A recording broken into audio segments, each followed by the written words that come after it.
Hi, my name is Calvin Barrett, Strategic Partnership Manager here at Acro.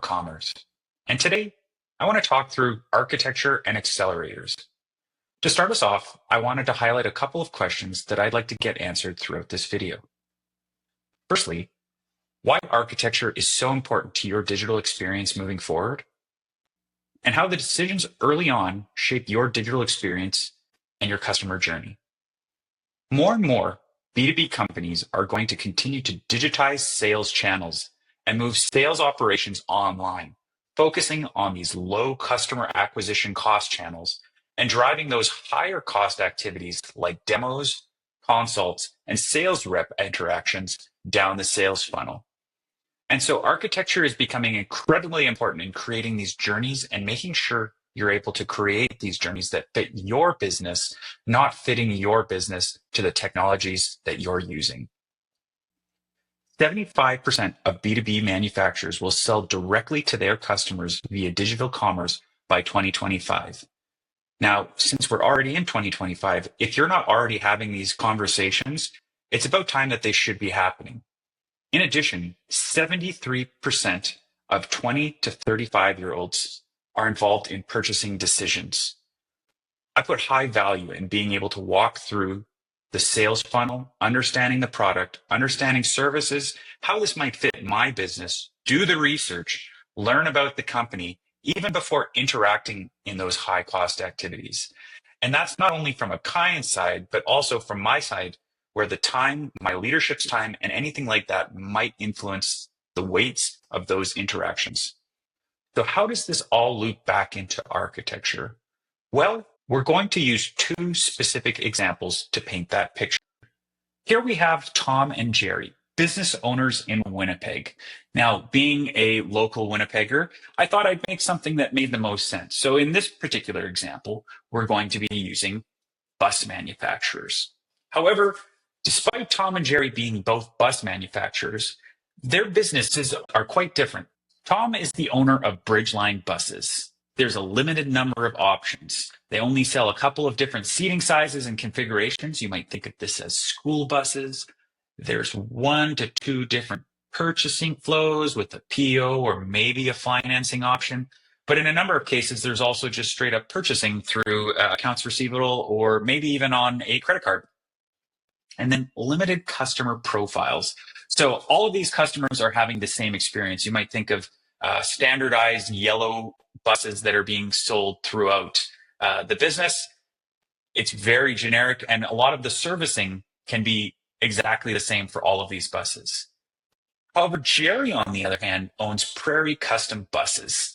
Now, there are limitless options, and I shouldn't say limitless in regard to that, but there are a lot more options that Jerry has in terms of length, seating, power units, accessibility, and I can go on and on. In addition, financing options are quite robust in terms of purchase orders, credit, bulk purchasing, custom finance solutions, maybe for larger financial institutions or larger institutions, or you might even think of government institutions, and then account manager. Not only are you having to deal with the servicing of parts, but we're also looking at different segments. So not only are these government segments where there would be small and medium-sized cities to larger urban cities, and then finally some metropolitan cities, but also might just be outside organizations that are purchasing these buses. You might think of an airport or something like that might need no seats at all. So going through this example, there are quite significant differences between Tom and Jerry. And so their situation might be very different when thinking about architecture to build their systems. So before we get into too much detail, I wanted to preface with some of the terminology that we'd be going through during our discussion today. First, we have monolithic builds. These are these traditional builds that are often single large units, all self-containing. You might think of this as Drupal or WordPress that has that all-in-one feature. Then we're looking at decoupled and headless. And not to steal too much of the thunder later on in the presentation, this means that there's a separation between the back end and the front end systems. And I'll dive next in our next slide further into that. And finally, accelerators. Think of this a little bit like a pedal so the accelerator on your car. This allows you to go to market faster by pushing on that accelerator or having an accelerator so that you can reach that minimum viable product sooner. So architecture, a body example. My partner is a physician and often talks to me about the body in many different complex ways. So I thought when creating this presentation, I would create an example of the body and how architecture from a digital standpoint works. So in our example here, we have a little Minecraft person and we have our front end. So when I like to think of the front end, it's the presentation layer, what you typically see as a customer interacting with the website. This might be purchasing flows, some account pages, and so forth. It's really those eyes, ears, and the visual of everything. Then we've got the back end. Now, the back end is where the meat and potatoes are really being worked on. You might think of your heart, your lungs, a lot of that core functionality for business transactions like purchase orders and all that sort of content creation that would come about. Finally, you've got APIs. And I like to think of APIs as veins. You might also think of them as nerves with that flowing information between the front end and the back end that becomes vitally important, especially for decoupled architecture and headless systems. So now let's take this human example and turn it into a digital architecture example. So we talked about monoliths. This is that traditional all-in-one approach that you might see from Drupal or WordPress. This is that out-of-the-box system that's quite large. You can set it and forget it in many cases because you don't want to know the ins and outs of it, but there's a lot of maintenance that comes with that. And unfortunately, because it's quite large and complex, there's a lot of more difficulty when trying to move quickly and develop because it tends to be much more waterfall in its approach in tackling it. Especially when at times you might be working on the front end or the back end, you can't work on them separately. You have to work on one at a time, step by step, similar to maybe a construction project. So that makes continuous improvement quite difficult moving forward. However, if we look at decoupled architecture, this is where you're really able to take advantage of that system. So in this particular example, we'd be talking about separating the head and the body and ensuring that that communication of APIs or veins can flow freely between the two. And so in this particular example, you would have a presentation layer that would be able to take in various backend systems. So think e-commerce, ERP systems, CMS, and get the best in breed in being able to pull them in together all as one. Now, you may be wondering, what's the difference between a decoupled architectural build and a headless build? I like to use the expression that all headless builds are decoupled by nature, but not all decoupled builds are headless. And to use an example of that, we have e-commerce platforms as part of our system. You might think Shopify or BigCommerce. They both have decoupled systems in Catalyst and Hydrogen. However, there is a front-end portion of their system along with the back-end. However, partners like Storyblock have an entirely headless system. They rely on a head or a presentation layer in order to function. This allows for greater flexibility of being able to plug and play. And if you are about to change out your front-end portions or your presentation layers, it allows for readiness to the future so that developers can integrate other systems into that presentation layer and sort of have them as standalone components throughout. So how does that tie in with what I'm talking about? Our in-house accelerator here at Acro, Gesso. Gesso is a decoupled accelerator.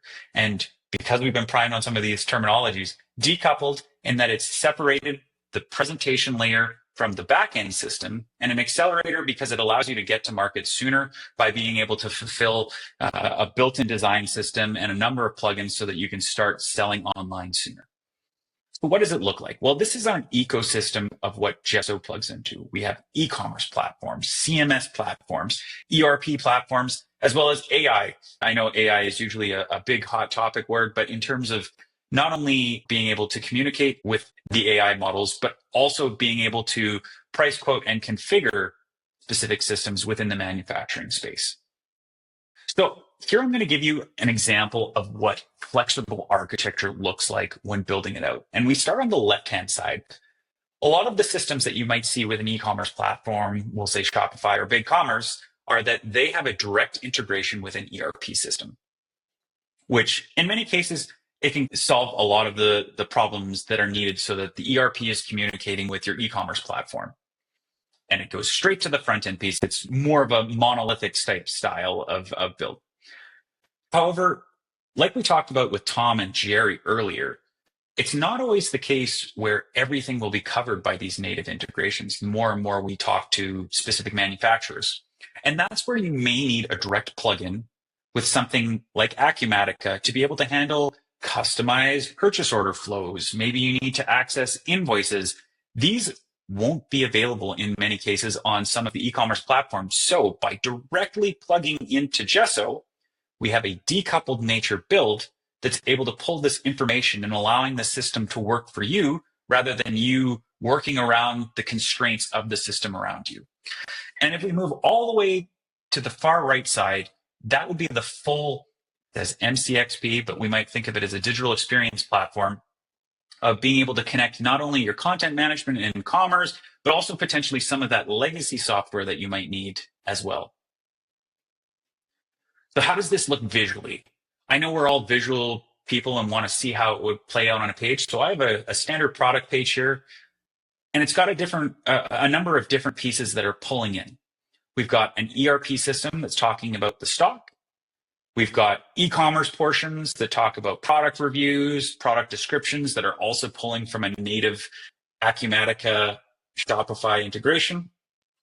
We've got Gemini, which has a chat functionality where you can ask questions about configuring potentially an electric vehicle charger here.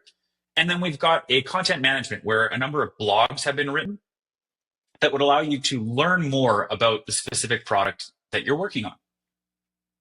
On top of that, we've got some account pages. So a lot of the time, account pages for customers are fairly restrictive of what's presented, but you can expand upon that by going into a decoupled build. We'd look at orders, more specific or complicated purchase orders. Maybe there's mechanical designs in the case of Jerry for our buses. We've got invoices that might be accessible coming directly from Acumatica. So I'm going to jump into a couple of the advantages of these decoupled accelerators. Big one is performance. It really separating that front end and the back end dramatically improves the page speeds. And we know how critical page speeds are when presenting or buyers being able to go onto the site and purchase what they're looking for. In addition, reduced technical support. We all know how challenging it can be when you need technical support to run through a system, as opposed to being able to handle all of the pieces all by yourself. Think of content management as opposed to having to get a developer to put content on the page. Having a content management system that's fully supported and decoupled, it's almost a set it and forget it unless you're going to build new components or so forth for the marketing team to build with.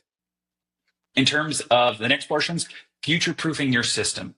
If you're not totally in love with what you've got, you can always plug and play and switch out systems so that they work for you as opposed to it. And finally, a design system. Gesso comes with a built-in design system that uses tokens. It's also got a library of components that are over 100 components that allows you to not have to start from scratch each time you're building and use this component library to customize and then build upon it going forward.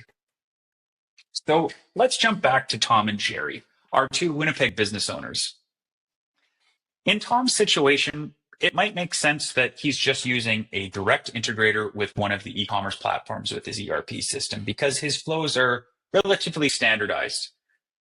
However, in Jerry's case, because his flows are so complicated, he feels that his system just isn't working for him. And that's where it's really an opportunity to start having those conversations of digitizing those sales flows to work for him so that he can capture more and more business. And now that's not to say that Tom shouldn't be thinking about these sort of features, but it's something where Jerry, it's becoming more and more evident as time goes on.